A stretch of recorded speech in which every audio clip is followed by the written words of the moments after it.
Base concept ఏంటిది direct selling లో అంటే, కంపెనీ కొన్ని ప్రొడక్ట్ తయారు చేస్తుంది, మనం కంపెనీలో ఫ్రీగా జాయిన్ అవుతాం, మనకు నచ్చినటువంటి ప్రొడక్ట్లు ఒక 4, 2, 3 కొనుక్కొచ్చుకుంటాం, ఇంట్లో తెచ్చుకొని వాడుకుంటాం, ఒకవేళ నచ్చకపోతే రిటర్న్ చేస్తాం, బాగుంటే మన ద్వారా 10 మందికి అదే ప్రొడక్ట్ చెప్పి ఒక మంచి టీము తయారు చేసుకొని అడ్వర్టైజ్మెంట్ కు మధ్యవర్తులకు ఇచ్చేటువంటి డబ్బుని వెస్టీజ్ ద్వారా మనం తీసుకుంటాం. ఇందులో మోసం ఏడుంది కాక?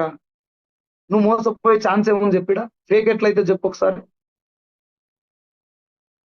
ఆలోచించండి. ఏమన్నా డైరెక్ట్ సెల్లింగ్ లో కానీ వెస్టీజ్ లో కానీ ఎవరినన్నా మోసం చేయడానికి అవకాశం ఉంటే నాకు చెప్పండి ఫస్ట్.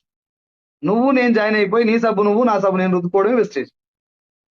నీ ప్రొడక్ట్ నువ్వు నా ప్రొడక్ట్ నేను వాడుకోవడం. సార్ ప్రొడక్ట్స్ ఏమైనా పర్మిషన్స్ ఉన్నాయా, ఈ జెన్యున్ ప్రొడక్ట్స్ అయినా అనుకుంటే ఈచ్ అండ్ ఎవ్రీ ప్రొడక్ట్ కు సర్టిఫికేషన్స్, పర్మిషన్స్, ఎవ్రీ సర్టిఫికేట్ ఉంది. myvestige.com అనేది మన అఫీషియల్ వెబ్సైట్. దాంట్లోకి వెళ్ళండి, డౌన్లోడ్స్ అని ఉంటుంది అందులో, ఏది మన డాష్ బోర్డ్ లో. ఆ డౌన్లోడ్స్ లో 18 రకాల సర్టిఫికేషన్స్ ఉంటాయి.